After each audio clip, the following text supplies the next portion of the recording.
What's up, blockchain? Shorts, regulation, crypto regulation. Okay, I decided to make this quick, just to give my 2 cents, my opinion. Okay, so regulation, crypto regulation. If I can spell crypto.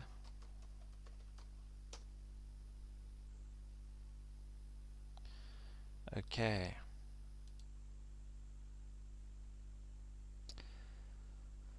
Alright. Let's check that quickly. So, my 2 cents, my take, my opinion on crypto regulation. I support it when it is done by the crypto community via neutral entities like, for example, DAOs, decentralized autonomous organizations. Okay, so DAO. I do not support crypto regulation when the regulation is enforced and actioned by the centralized authorities like governments and other regulators and other centralized authorities outside of the crypto space and even inside the crypto space. I do not support it at all. I do not support centralization of power at all, at all. So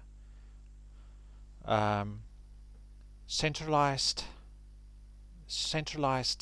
based crypto regulation is not a good thing at all for us, the retail investors, us, the 99%. It's a good thing for those that are in control of the central banks. It's a good thing for them that own the central banks. It's a good thing for them. It's not a good thing for us. So I support crypto regulation, but not when it comes from centralized authorities. Okay. What is a DAO? That should be a good description. Okay, so let's just go back to cryptocurrency regulation. Where are we now and where are we going? Okay. In terms of crypto regulation as it relates to, before I read this, as it relates to crypto, to fiat on-ramps, yeah, sure, cool, sure. Still there, I would like decentralized regulation entities, okay, or I would like the regulation around fiat to crypto and crypto to fiat to be based in decentralized regulation. Okay, yeah, but if that doesn't happen for whatever reason and it's centralized regulation, cool, okay, cool. I don't plan to make use of fiat. Once I'm able to use cryptocurrency for everything, I will not be using fiat, so I don't care about fiat to crypto and crypto to fiat regulation then. So but yeah, I would prefer it to be decentralized regulation across the board. Fiat to crypto, crypto to fiat, as well as within crypto itself. By the crypto community, as I said earlier, via decentralized autonomous organizations. Now, if that can control regulation from fiat to crypto and crypto to fiat, that would be awesome. That would be awesome. Okay. The total market cap of digital currencies is 1.7 trillion 3 days ago. No, sorry. That's this article, not this one. So this is March 28, 2022. And over 90 billion worth is traded every day. $1 billion. Analysts have warned that the industry is so large it could have macroeconomic consequences if mismanaged. Anyway, piecemeal approaches to cryptocurrency regulation must be replaced by a globally coordinated framework. Yes, controlled by a crypto community. Thank you very much. Yes, that would be good. So, of course, the corrupt World Economic Forum will want to be at the forefront of the regulatory framework globally. Yeah, and it will be centralized, obviously. Yes. And you can read the rest of this article. This is a short. I don't want to go through all this now. I'm not interested in centralized regulation at all whatsoever. Okay, so a DAO. What was the Decentralized Autonomous Organization? What was? That's a weird title. One of the major features of digital currencies is that they are decentralized. This means they are not controlled by a single institution like a government or a central bank, but instead are divided among a variety of computers, networks, and nodes. In many cases, virtual currencies make use of this decentralized status to attain levels of privacy and security that are typically unavailable to standard currencies and their transactions. Inspired by the decentralization of cryptocurrencies, a group of developers came up with the idea for a decentralized autonomous organization, or DAO, in 2016. Okay, key takeaways. The DAO was an organization created by developers to automate decisions and facilitate cryptocurrency transactions. Now, when it's done by smart contracts that are at the base of the DAO, then yeah, and once those smart contracts are audited by top reputable auditing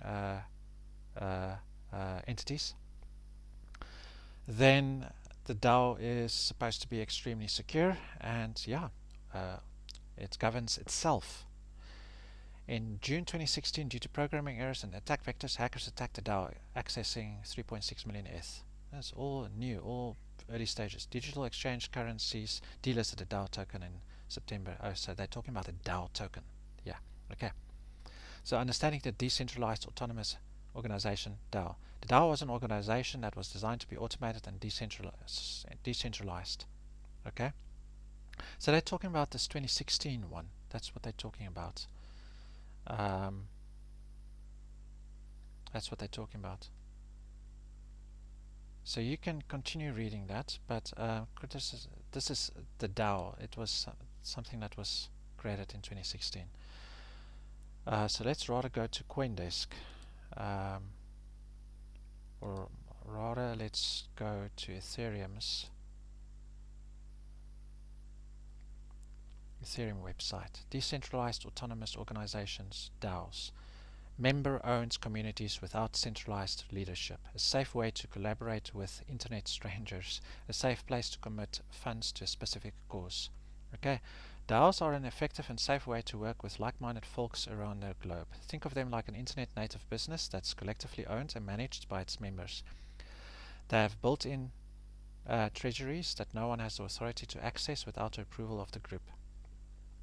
Decisions are governed by proposals and voting to ensure everyone in the organization has a voice. There's no CEO who can authorize spending based on their own whims, and no chance of a dodgy CFO manipulating the books. Everything is out in the open, and the rules around spending are baked into the DAO via its smart contract code. Okay, why do we need DAOs? Starting an organization as someone that involves funding and money requires a lot of trust in the people you're working with. But it's hard to trust someone you've only ever interacted with on the internet. With DAOs, you don't need to trust anyone else in a group, just the DAO's code, the smart contracts, which is 100% transparent and verifiable by anyone. This opens up so many new opportunities for global collaboration and coordination. You do not need central authorities anymore. Okay, you don't need government. You don't need central regulators. At all. At all. A comparison. Okay, so DAO versus a traditional organization which is centralized. DAO usually flat and fully democratized or decentralized. Okay, a traditional organization is usually hierarchical, which means what's the word? It's top to bottom. Okay, yeah, top to bottom.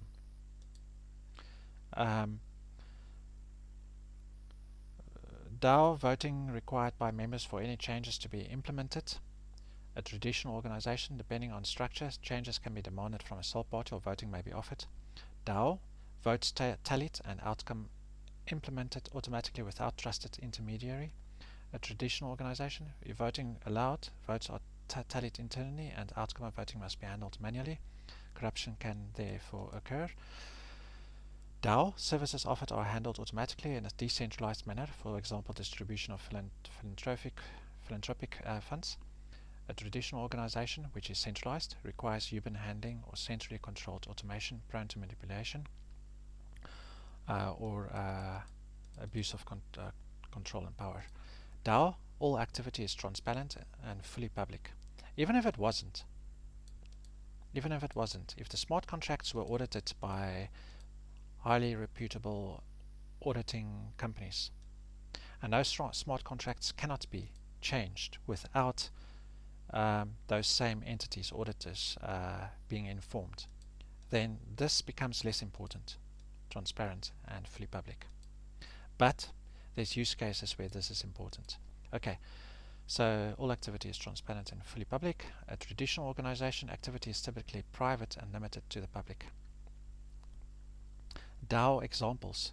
To help this make more sense, here's a few examples of how you could use a DAO. A charity, a freelancer network, ventures and grants. So a charity, you can accept membership and donations from anyone in the world, and a group can decide how they want to spend donations.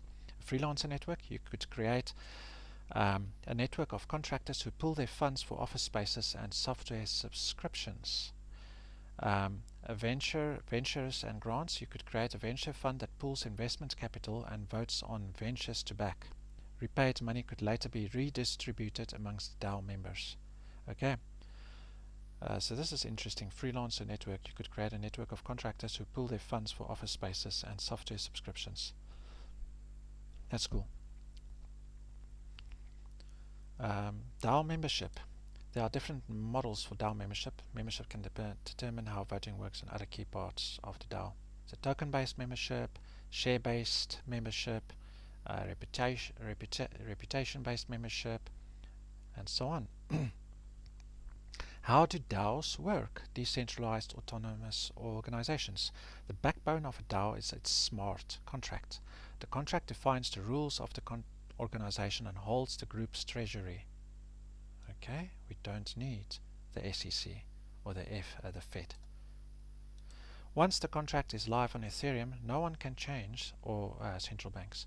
Once the contract is live on Ethereum, no one can change the rules except by a vote. If anyone tries to do something that's not covered by the rules and logic in the code, it will fail automatically. And because the treasury is defined by the smart contract too, that means no one can spend the money without the group's approval either. This means that DAOs don't need a central authority. They don't need central banks. They don't need the SEC. They don't need the Fed, etc., which is a central bank. Instead, the group makes decisions collectively, and payments are automatically authorized when votes pass. This is possible because smart contracts are tamper-proof once they go live on Ethereum. Yeah, but they need to be audited to ensure that they are tamper-proof. You can't just edit the code, the DAO's rules, without people noticing, because everything is public. Even if it wasn't public, there could be code in the smart contract that makes sure that the relevant parties are notified, or even the public, or even the DAO members, if there's tampering or attempts to tamper. Okay, so Ethereum and DAOs, that's just Ethereum blockchain marketing themselves combined with DAOs. Don't get me wrong, I am a huge fan of Ethereum. Ethereum is the perfect foundation for DAOs for a number of reasons. Ethereum's own consensus is distributed and established enough for organizations to trust the network. Smart contract code can't be modified once live, even by its owners. This allows the DAO to run by the rules it was programmed with. Smart contracts can send receive funds. Without this, you'd need a trusted intermediary to manage group funds. The Ethereum community has proven to be more collaborative than competitive, allowing for best practices and support systems to emerge quickly. Okay, so join or start a DAO. That's interesting for me. I need to check this out a little bit more. Okay, so yeah, there you've got it. I hope you found this video informative and useful and educational. Please hit the bell button and subscribe if you haven't yet, and share with your network the channel. We do have another channel, you can see in the description, our other proper education channel for online courses. Okay, thanks for watching or listening, however you are looking, listening, watching the videos. Thank you. See you next time.